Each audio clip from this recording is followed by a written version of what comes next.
जितने हमारे भीतर दुर्गुण हैं, जितने हमारे भीतर खोट है, जितने हमारे भीतर मैल हैं, वो सारे के सारे हमारे मुक्ति के लिए बाधक हैं। मुक्ति जब तक ये खोट नहीं निकलेंगे तो मुक्ति काहे की? हमको किसने रस्सी से बांध रखा है, कि हथकड़ियों से बांध रखा है, कि बेड़ियों से बांध रखा है? हम विकारों से बंधे हुए हैं। जब तक विकारों से बंधे हुए हैं तब तक हम बंदी हैं। भाव भाव इसी तरह बंधे रहेंगे, एक जन्म के बाद दूसरा, एक जन्म के बाद दूसरा, और हर जन्म में व्याकुलता ही व्याकुलता, व्याकुलता ही व्याकुलता। ये सारे के सारे जो दुर्गुण है वो निकलते चले जाए, चित्त निर्मल होता चला जाए और सद्गुणों से बढ़ता चला जाए, तो यही सद्गुण हमारे सहायक हो गए, हमको भव सागर पार करने में बहुत बड़े सहायक हो गए। इसीलिए 10 तरह के ऐसे सद्गुण हैं जिनको पुरानी भाषा में पारमी कहा, पुण्य पारमी। ऐसे पुण्य माने वो जो हमारे चित्त को पुनीत करें, उसको पुण्य कहा जाता था। चित्त को पुनीत करने वाली 10 बातें जो कि हमको भव सागर से पार उतरने में सहायक बनती है, उनको पारमिताएं कहा, पारमी कहा। समझें, उसे काम आएंगी आगे जाकर के। कैसे एक एक पारमी हमें बढ़ानी है, इसको खूब समझेंगे। एक पारमी है निष्क्रमा पारमी, माने निष्क्रमण करता है। जिस किसी को अंतिम अवस्था तक पहुंचना है उसे निष्क्रमण करना ही पड़ेगा। घर बार छोड़ करके, सन्यासी हो करके, सन्यासिनी हो करके, और वो अनंत की अवस्था पर पहुंचेगा। लेकिन हम गृहस्थ हैं, हम घर बार छोड़ने लायक नहीं, माने इस लायक नहीं, यही हमारा मानस अभी नहीं बना। तब ये पारमी हमारी कैसे पूरी हो? तो पुराने लोगों ने इसके लिए एक रास्ता निकाला। उन दिनों तो बड़े शिविर होते थे, 7 सप्ताह के शिविर होते थे। अब आजकल भाग दौड़ की बात आ गई तो 7 सप्ताह को घटा करके 1 महीना किया। कुछ काम बना और कम किया, 20 दिन किए, 15 दिन किए, 10 दिन किए, 10 से और कम किया, 7 दिन किया, देखा कुछ पल्ले ही नहीं पड़ता। तो एक नियम बना दिया कि 10 दिन का तो शिविर कम से कम, लंबा हो तो और अच्छी बात। तो कम से कम 10 दिन के लिए तो घर छोड़ करके निष्क्रमण पारमी पूरा कर रहे हैं ना। भले सिर नहीं मुड़ाया, कपड़े नहीं बदले, फिर भी भिक्षु का सा जीवन जीने आए हैं ना। और भिक्षु का क्या जीवन होता है? मैं मेरा कहने के लिए कुछ नहीं, सब छोड़ आया। तो यहां आता है तो न ये मकान मेरा, न ये भोजन मेरा, ये न मेरा, ये मेरा, कुछ नहीं। तो जैसे अपने अहंकार को पिघलाता है। मुक्त अवस्था का मतलब यही हुआ कि अहम भाव बिल्कुल समाप्त, आत्म भाव बिल्कुल समाप्त, अनात्म भाव में स्थापित हो जाता है। मैं मेरा समाप्त होता है। तो घर बार छोड़ के जब सन्यासी बनता है, खाना भी किसी दूसरे का दिया हुआ खाता है, हाथ में पात्र लेकर के भिक्षाम देहि, तो अहम पिघलेगा ना। अहम कैसे रहेगा? वो अहम पिघलाने के लिए, ये निष्क्रमण पार में जरा जरा से बढ़ाने के लिए 10 दिन शिविरों में लोग आते हैं। यहां मुझे भिक्षु की तरह रहना है। यही कारण है कि जब आदमी ये समझता है कि मैं दूसरों के दिए हुए दान पर जी रहा हूं, भिक्षु दूसरों के दिए हुए दान पर जीता है, उसका अपना कुछ नहीं। तो यहां 10 दिन रहते हुए किसी ने दान दिया, इसकी वजह से मुझे भोजन मिलता है, सुबह का भी, दोपहर का भी। किसी ने दान दिया, उसके भोजन पर पल रहा हूं। अगर यहां रहने के, खाने के, पीने के, अरे ये धर्म सिखाने के चार्जेस तो कोई क्या देगा और कोई क्या लेगा, उसे न भी ले, फिर भी रहने का तो लगता है इतना पैसा देना ही पड़ेगा भाई, खाने का तो लगता है इतना देना ही पड़ेगा, बिजली का, पानी का, इसका उसका लगता है, तुमको 10 दिन के लिए इतना पैसा तो देना ही पड़ेगा। तो होटल हो जाती ना, फिर होटल का चार्ज दिया ना, तो उसके निष्क्रमण पारमी कैसे बनती? इसलिए इस परंपरा में खाने रहने, माने धर्म सिखाया उसकी तो बात ही क्या, खाने रहने खर्च, उसका भी कोई खर्चा नहीं। वो इसीलिए कि उसके मन में ये भाव आए, मैं पराये दान पर जी रहा हूं, पराये दान पर जी रहा हूं। अगर पैसा दिया तो अहंकार जागेगा ही कि भाई 10 दिन है, आप लोगों ने इतना पैसा लिया है, कैसा खाना देते हो, देखो नमक कितना कम है, वो मसाला कितना कम है, ऐसा क्यों बनाया, वैसा क्यों नहीं दिया। अरे भाई अब तो भिक्षा पात्र में जो पड़ गया सो पड़ गया, हम तो भिक्षु हैं, हम तो भिक्षुणी हैं, जो मिला है वही खाना है, स्वाद के लिए नहीं खा रहे हैं, हमें तो ये 10 दिन जीवित रहना है, शरीर को आहार चाहिए इसलिए ले रहे हैं। तो ये भिक्षु का भाव मन में आया, भिक्षुणी का भाव मन में आया, तो बात बन गई ना। निष्क्रमण पार में बिना घर, एक सन्यासी का भेष किए बिना ही, सन्यासिनी का भेष किए बिना ही 10 दिनों तक भिक्षु भिक्षुणी का जीवन जी करके निष्क्रमण पारमी के घड़े में कुछ बूंदे तो डाली। ये 10 घड़े हैं पारमियों के, और आदमी उसमें एक एक बूंद डाल के उनको पूरा करता है। पूरा हुआ 10 के 10 तो मुक्त हो जाएगा। तो निष्क्रमण पारमी पूरा होने में सहायता मिली यहां आकर के। दूसरी पारमी शील की पारमी।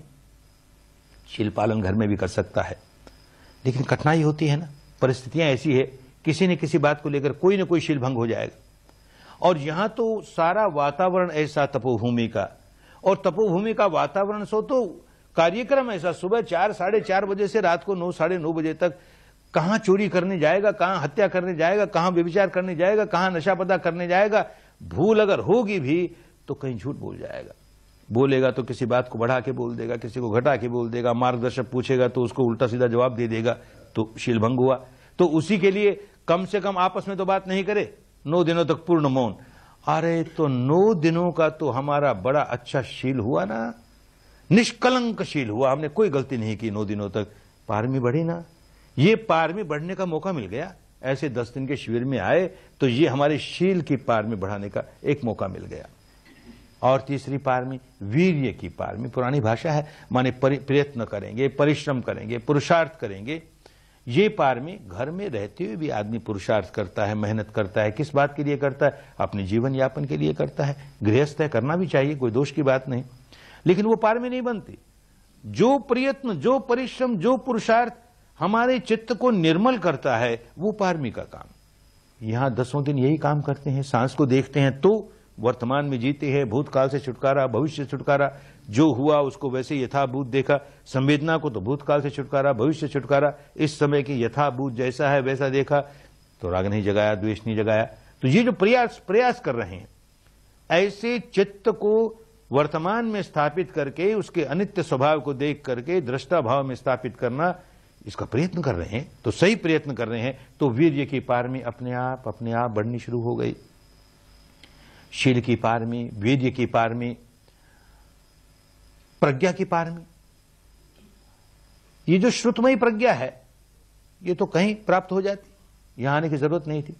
चिंतनमयी प्रज्ञा है, सुन करके घर में उसका चिंतन करते, कहीं हो जाती। ये भावनामयी प्रज्ञा है, वही प्रज्ञा है जो प्रत्यक्ष ज्ञान होता है, उसको प्रज्ञा कहते हैं। अपनी अनुभूति से इस 3.5 हाथ की काया में प्रत्यक्ष ज्ञान, 10 दिन तो यही किया ना, तो ये प्रत्यक्ष ज्ञान जगा रहे हैं, प्रत्यक्ष ज्ञान जगा रहे हैं, अनुभूति वाला ज्ञान जगा रहे हैं, अपनी प्रज्ञा, भावनामयी प्रज्ञा जगा रहे हैं। ये पारमी पूर्ण हो रही है। एक और पारमी होती है शांति की पारमी, सहनशीलता, सहिष्णुता। एक एक आदमी अलग अलग बैठ के ध्यान करे, फिर भी 100 आदमी भी एक साथ बैठ के ध्यान करते हैं, 200 ही बैठ के ध्यान करते हैं। कभी हॉल में ध्यान कर रहा है, समझदार आदमी है तो इस बात का ख्याल रखेगा कि मेरी वजह से किसी व्यक्ति के ध्यान में कोई विक्षेप नहीं आ जाए, मैं कोई ऐसा काम न कर दूं जिससे और लोगों का ध्यान भंग हो जाए। बड़ा सजग रहता है, लेकिन हर आदमी नहीं सजग रहते। किसी व्यक्ति ने ऐसी कोई हरकत कर दी और उससे मेरा ध्यान भंग हुआ, नहीं होश होगा तो चिड़चिड़ाएगा, कैसे लोग हैं, किस तरह से खांसता है, देखो किस तरह से डकार लेता है, देखो किस तरह से क्या करता है, तो बड़ा गुस्सा आएगा भीतर। फिर होश आएगा, अरे यहां गुस्सा जगाने थोड़ी आया, बेचारा रोगी होगा, इस मारे ऐसे करता है, या अज्ञानी है, उसे होश नहीं है कि वो औरों का तप भंग कर रहा है इसलिए करता है, तो उस पर दया जागे, करुणा जागे, क्रोध क्यों जगाए। तो क्षमा की पार में, शांति की पार में, सहनशीलता की पार में इसको पूरी करने का मौका मिलता है। और एक पार में सत्य की पार में, सच्चाई की पार में। और किसी से तो बोलेगा नहीं, बोलेगा तो अपने मार्गदर्शन से बोलेगा, बड़ा सजग होकर बोलेगा, जो पूछे उसको सही सही जवाब दूंगा, सत्य की पार में है। लेकिन ये सत्य की पार में उससे भी गहरी सत्य की पार में है कि सारा मार्ग सत्य ही सत्य का, हर कदम सत्य के सहारे, सत्य के सहारे। किम सचिया राहो भी आदि सच, जुगादि सच है भी सच, नानक होसी भी सच। कहीं कल्पना का नामो निशान नहीं। इस क्षण क्या सच्चाई प्रकट हुई, इस क्षण मैंने क्या कल्पना आरोपित की, वो नहीं। इस क्षण क्या सच्चाई अपने आप प्रकट हुई, आपो आप निरंजन सोई। उस सच्चाई के साथ कदम कदम कदम बढ़ता है तो परम सत्य तक पहुंच जाएगा। इस तरह अपने सत्य की पारमी को बढ़ाया जा रहा है, सत्य की पारमी को बढ़ाया जा रहा है। एक और पारमी होती है अधिष्ठान की पारमी। दृढ़ निश्चय करता है, खूब दृढ़ निश्चय करता है, अपना मनोबल बढ़ाने के लिए बहुत आवश्यक है। तो आते ही 5 शील दिए तो दृढ़ निश्चय करता है, चाहे जो कुछ हो जाए, यहां रहते हुए 500 शीलों का बड़ी कड़ाई से पालन करूंगा, और पालन कर जाता है। यहां आने पर उसको कहा जाता है कि 9 दिन तक मौन रहना है, दृढ़ निश्चय करता है, मौन ही रहूंगा 9 दिनों तक, नहीं अपने किसी साथी से बात करूंगा। ये पारमी बढ़ती है, अधिष्ठान की पारमी बढ़ती है। और जितने नियम है उन सब का पालन करूंगा, पालन करता है, अधिष्ठान की पारमी बढ़ती है। और फिर तो बैठा देते हैं घंटे घंटे पर अधिष्ठान में, हाथ नहीं खोलना, पांव नहीं खोलना, आंख नहीं खोलना। 1000 रोता है लेकिन फिर भी नहीं खोलता, तो नहीं खोलता तो उतनी उतनी अधिष्ठान की पारमी पुष्ट होती जाती है। बड़ी कल्याणकारिणी पारमी है। कोई व्यक्ति जब कभी बुद्ध बनेगा, अरहंत बनेगा, मुक्त बनेगा, ये पारमी बहुत आवश्यक है, बहुत कल्याणकारिणी होगी। जैसे ये व्यक्ति सिद्धार्थ गौतम, जब ये बुद्ध बना, जिस रात को बुद्धत्व प्राप्त हुआ उसे, तो पेड़ के नीचे बैठा है और पालथे मार के बैठ के उसने दृढ़ संकल्प किया, अधिष्ठान लिया कि मैं अपना हाथ नहीं खोलूं, पांव नहीं खोलूं, आंख नहीं खोलूं, शरीर को बिल्कुल नहीं हिलाऊं। ये दृढ़ निश्चय है, घंटे भर का नहीं, 2 घंटे का नहीं, जब तक मुझे बुद्धत्व न प्राप्त हो जाए। और न जाने कितना समय लगेगा। तो जब तक बुद्धत्व नहीं प्राप्त हुआ तब तक उस अधिष्ठान को लेकर बैठा रहा। और ये पकी हुई पारमी नहीं हो और आदमी निर्णय करे कि मैं भी बैठता हूं ऐसे, जब तक बुद्ध न बन जाऊं तब तक पांव नहीं खोलूंगा, हाथ नहीं खोलूंगा, आंख नहीं खोलूंगा, और 10 मिनट में पीड़ा जागी, हाय रे, अरे छोड़ो छोड़ो, फिर बैठेंगे, अभी नहीं, समय ठीक नहीं है, ये करता रह जाएगा ना। ये पारमी जितनी जितनी पुष्ट कर लोगे, देखोगे बहुत काम आई, बहुत काम आई, और काम आएगी, निश्चित रूप से काम आएगी। अगली पारमी उपेक्षा पारमी। उपेक्षा माने समता का भाव। तो इससे ज्यादा समता का भाव और कहां सीखेंगे। ये ऊपरी ऊपरी बुद्धि के स्तर पर समता का भाव तो चिंतन करके आदमी करता ही है, उससे क्या मिलेगा। अनुभूति के स्तर पर समता का भाव सीख रहे हैं। सुखद संवेदना आती है, अनित्य है भाई, हम नहीं प्रतिक्रिया करते, समता का भाव आया। दुखद संवेदना आती है, हम नहीं प्रतिक्रिया करते, समता का भाव आया। जो कुछ अनुभव हो रहा है उसके प्रति हम प्रतिक्रिया नहीं कर रहे, समता का भाव आया। ये उपेक्षा की पारमी पुष्ट हुए जाए, पुष्ट हुए जाए, बहुत कल्याणकारिणी। यही तो निर्मल करती है चित्त को। एक और पारमी मैत्री की पारमी, कल सीखेंगे। माने मन में मंगल भाव जागे, औरों के प्रति तेरा मंगल हो, तेरा कल्याण हो, तेरा भला हो। किसी के प्रति द्वेष नहीं जगाएं, द्वेष की जगह मैत्री जगाएं, करुणा जगाएं, वो मैत्री की पारमी।